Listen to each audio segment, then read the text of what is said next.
Zoom कर दो, zoom कर। स्क्रीन बड़ी रखने के लिए। गुरु चरनां च विराजमान गुरु रूप प्यारी साध संगत जीओ, वाहिगुरु जी का खालसा, वाहिगुरु जी की फतेह। गुरबाणी इस जग में जानी, करम बसे मन। गुरबाणी इस जग में चानण मुनारा है, कर्मा करके फिर दे घर में बस जाती है। वो अकाल पुरख वाहिगुरु जिस ते जुड़ता है, उसको पूर्ण गुरु मिलाता है। पूर्ण गुरु की कृपा दृष्टि उस लफ्ज़ जी नाल मिला देती है। बेशक वो अनंत बेअंत है, असीम है। इन ज्ञान इंद्रियों की उस तक पहुंच नहीं हो सकती, उसका भेद, उसका अंत कोई नहीं पा सकता। पर गुरु कृपा सदके उस मालिक का नाम जप जप के हौमे जैसे विकार जिहड़े ने उन्हां तो मुक्ति मिल जाती है। जित देखा कि तू वाली अवस्था बन जाती है। ये जीवन सफल तो होंदा ही है, धन का योग होंदा ही है। लोग पर लोग दोनों इस वेले हो जाते हैं। पूर्ण गुरु का मिलना इस जगत विच कलयुगी पसारे विच बहुत जरूरी है। ते सानू शब्द रूपी गुरु की लड़ लाया गया है। ये तुर की बाणी है जो सारिया चिंताओं तो मुक्त करने वाली है। ताई तो गुरु नानक पातशाह आखदे सन, भाई मर्दाना जी रबाब छेड़ो बाणी आई है। रबाब छेड़ो कदे नहीं किया गुरु पातशाह ने रबाब बजाओ। रबाब छेड़ो बाणी आई है कदे नहीं किया मैं शब्द उच्चारण करने लग्या हाँ, तुसी रबाब बजाओ। रबाब छेड़ो बाणी आई है। ते भाई मर्दाना जी भी उसे रंग विच रंगीज के उस अमृतमय बाणी का आनंद लेते, रबाब बजाते। ये तुर की बाणी है, सारे चिंताओं तो मुक्त करने वाली है, लोक पर लोक सुलेखे करने वाली है। असी वड्डे भागा वाले हाँ, सानू धन बख्शे गुरु ग्रंथ साहिब जी दे लड़ लाया गया है। इस पावन बाणी तो दिशा निर्देश लैके जे आपां जीवन विच विचरण करांगे तां इह जीवन सफल हो सकता है ते बड़े सहजता दे नाल हो सकता है। इसे पावन बाणी विचों सुखमनी साहिब जी की पावन बाणी जो पंचम पातशाह ने उच्चारण की है। इस ग्रंथ की संपादना का कार्य भी पंचम पातशाह ने, सुखमनी साहिब जी की पावन बाणी भी पंचम पातशाह के मुखारबिंद तो उच्चारण की गई है। उसकी 8वीं अष्टपदी की आज दूजी पदी की आप विचार व्याख्या करना निमाणा या जतन करना है। बस इसे आस्ते विश्वास के नाल कि सतगुरु आप रहमत करके ये पावन बाणी साडे हृदय कराम च वसा देन, इसके मुताबिक साडा जीवन बन जाए तो जीवन साडा भी सफल हो जाएगा। ब्रह्म ज्ञानी निर्मल ते निर्मला, जैसे मैल न लागे जला। ब्रह्म ज्ञानी के मन हुए प्रकाश, जैसे तर ऊपर आकाश। ब्रह्म ज्ञानी के मित्र सत्य समान, ब्रह्म ज्ञानी के नाही अभिमान। ब्रह्म ज्ञानी ऊंचते ऊंचा, मन अपने है सबते नीचा। ब्रह्म ज्ञानी से जन पए, नानक जिन प्रभु आप करे। ब्रह्म ज्ञानी से जन पए, नानक जिन प्रभु आप करे।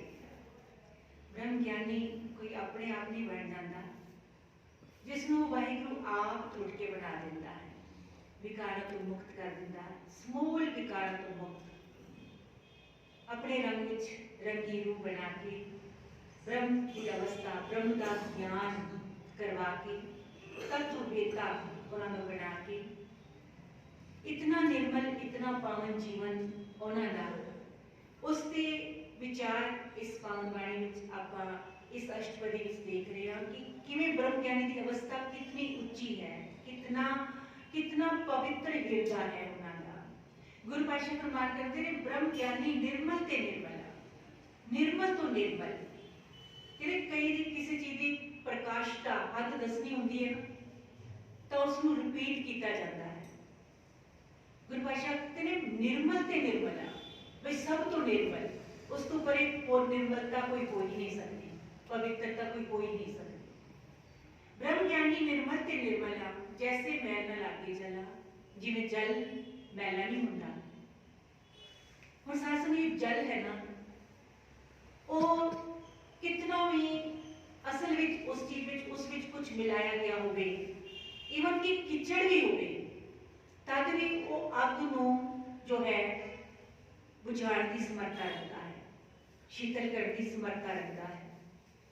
इसी तरह ब्रह्म ज्ञानी की अवस्था है, वो विकारा रूपी अग नूं ਠਾਰ ही देंदे ने, समूल खत्म कर देंदे ने, उस तपिश को खत्म कर देंदे। विकारां दी जो अग्नि है, उसकी जो तपिश है, उसको खत्म कर देंदे ने। निर्मल ते निर्मला, ब्रह्म ज्ञानी निर्मल ते निर्मला, जैसे मैल न लागे जला, पाओ किसी भी रूप दे विच। कई बार बंदा कहते ना भी मैं गुस्सा नहीं करता, फलाने बंदे ने गल ही ऐसी आखी, मैंने गुस्सा आ गया ते फिर मैं बोल देता। हुण सत्संग दी विचारन वाली गल ते ये है ना, जे हृदय घर दे अंदर गुस्सा होवे ना, तां किस दी हिम्मत है वो प्रगट करवा ले। अंदरों भरे पे हाँ, बस थोड़ी जी चिंगारी की लोड़ है, भड़क पैंदा पांबर, ज्वालामुखी फट पैंदा कई बार ते। हुण एक खूह है, उस विच पानी नहीं है, कोई रस्सी बाल्टी लटका के हजारां बारी भी जतन करे, किवें निकल आवेगा? नहीं ना निकल सकता, क्योंकि उस विच पानी है ही नहीं। इसी तरह ब्रह्म ज्ञानी की अवस्था है, उसनूं क्रोध किवें कोई दिवा सकता है, फिर विकारां दी चुस्त विच किवें लिया सकता है, क्योंकि वो पूर्णतः विकारां तो मुक्त हो गए। निर्मल ते निर्मला, परे तो परे, इतनी पावनता, इतनी निर्मलता कि वो विकारां दी नो खत्म उन्हां दे अंदरों ते हो ही गया है। उन्हां दी संगत विच भी जो आंदा, उन्हां दे विकार भी खत्म हो जाते हैं, उन्हां नूं समूल नाश करती उन्हां दे विच समर्था आ जाती है। उस रब जी वाले गुण ही उन्हां दे अंदर समूल भर जाते, भरपूर हो जाते ने। गुरु पातशाह फरमान करते ने, ब्रह्म ज्ञानी के मन होए प्रकाश। प्रकाश क्या? चानन, ज्ञान का प्रकाश। उन्हां दे हृदय घर विच ज्ञान का प्रकाश हो जाता है, उस ब्रह्म का ज्ञान हो जाता है। किस तरह? जैसे तरफ पर आकाश, जिवें धरती ते आकाश छाया हुआ है ना, उसी तरह ब्रह्म का जो ज्ञान है वो हृदय ब्रह्म ज्ञानी के हृदय में समाया हुआ है। ब्रह्म ज्ञानी के मित्र शत्रु समान, कितनी ऊंची अवस्था है। उहदे लिए मित्र ते शत्रु दोनों ही बराबर ने, ना को वैरी ना ही बेगाना, जो गुरबाणी जो पढ़ते हैं पंचम भाषा की पावन बाणी जो, उन्होंने कोई ना मित्र है ना शत्रु है, क्योंकि सासनी दोनों ही किधरे ना किधरे सानू साडे हृदय नूं विकृत करते हैं। क्यों? मित्रता करके असीं मोह के दायरे में आ जाते हैं, ते शत्रुता करके क्रोध ईर्ष्या द्वेष के दायरे में आ जाते हैं, बदले की भावना में आ जाते हैं। दोनों के विच समरूप हो जाना, समावस्था, ना कोई गैर जापदा है ना कोई अपना जापदा है, क्योंकि अपना भी की होगा जिसको आप बहुत अपना समझने लग पैंदे हाँ, उस दे विच फिर मोह के दलदल विच फसते जाते हैं। ते मोह ऐसा विकार है, मोह मीठा लाए, वो ऐसा मीठा विकार है कि बंदे को पता ही नहीं लगता कि उसके एवज विच कितने पाप हो गए। भाई बच्चों ने तो करना ही पैंदा है, उन्होंने तो पापड़ वेलने ही पैंदे, भाई पापड़ जेड़े जिस वास्ते वेल लो उसका फल जिहड़ा है वो अपने वास्ते ज्ञान है, जिहड़ा वो वेल रहा पापड़ उसके लिए तैयार है। मतलब हरेक कर्म का लेखा जोखा तो अपने सिर है, पर उस मोह के विच जकड़ के सानू समझ नहीं आता भी ये भी क्यों पाप हो सकता है। वो भी बराबर का ही विकार है, जितने होर विकार ने चारों उसी तरह ही मोह भी विकार है, पर उस वेले सानू समझ नहीं आती कि ये भी विकार का रूप है। गुरु पातशाह समझाना करते हैं, ब्रह्म ज्ञानी के मित्र शत्रु समान, उहदे मित्र ते शत्रु दोनों ही बराबर हैं। वो रब दे सारे रब दे जीव सब दे प्यार, सब दे प्रति इक्को जी भावना, इक्को जिहा प्यार उन्हां दे अंदर, क्योंकि सब दे विच वो रब दी जोत नूं पहचान रहे हुंदे हन। ब्रह्म ज्ञानी के ना ही अभिमान किंचित मात्र भी अभिमान नहीं, हौमे नहीं। ये हौमे जिहड़ा दीर्घ रूप है ना गुरबाणी के अंदर अज का नहीं है।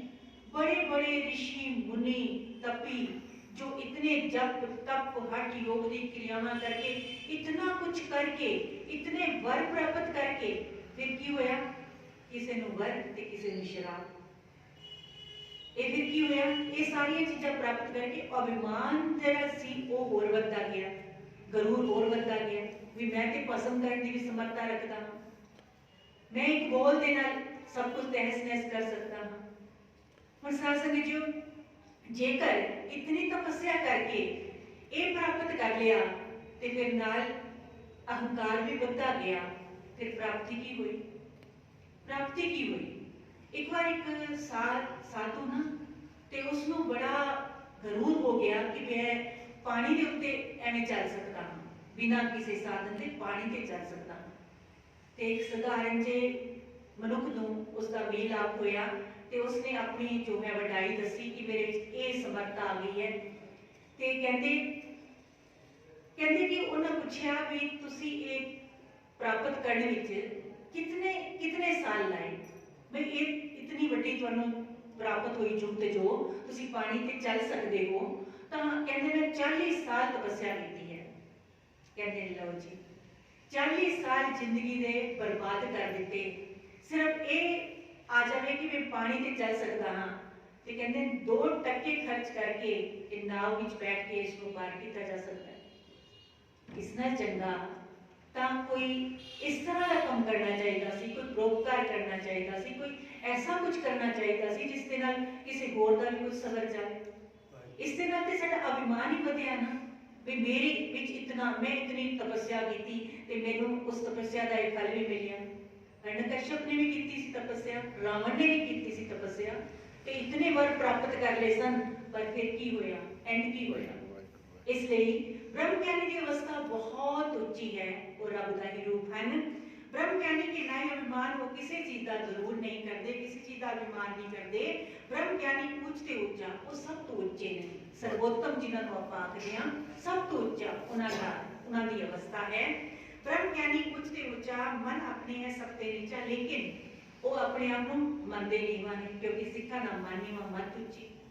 ते इसके विपरीत जिन्ना आप जावांगे नीवान वाल जाते जावांगे, अपनी सारी कमाई जिहड़ी है वो जो भी किसी दे कोल होवेगी नाम दी, परोपकार दी, सेवा दी, वो सारी नाल दी नाल जुड़ जाती है। जो बंदा एक कर लेता है, एक गुमान कर लेता है कि मैं कीता, मेरे करन नाल ऐसा होया, ते हर वेले बंदा कुछ चंगा होवे मैं कीता ते माड़ा होवे उसदा किसी होर दे सिर ते सेरा बन दिंदा, ते फिर उसके प्रति इतना गुस्सा। कोई रिश्ता भी होवे ना, कोई किसी नूं रिश्ता दसे ते सोहणे नहीं जावे ते साडी किस्मत चंगी सी, ते कोई माड़ा हो जाए तो इस बंदे ने पता नहीं साडे नाल किहड़े जन्म दा वैर करिया। हुण हरे या तो दोनों क्रेडिट उसको दो या फिर दोनों क्रेडिट अपने आप लो, पर इत्थे गुमान जितने तक लेस मात्र भी है उन्ने तक मन जिहड़ा है वो ते निवाण वल जा रहा है, ते मत जिहड़ी है उस विच की हो रहा है, उस दे विच अहंकार बढ़ता जा रहा है। गुरु पातशाह समझाना चाहते हैं ब्रह्म ज्ञानी उच्च ते उच्चा, मन अपने है सबसे नीचा है, इतनी ऊंची आत्मक अवस्था पर अपने आप को बहुत निमाना समझना।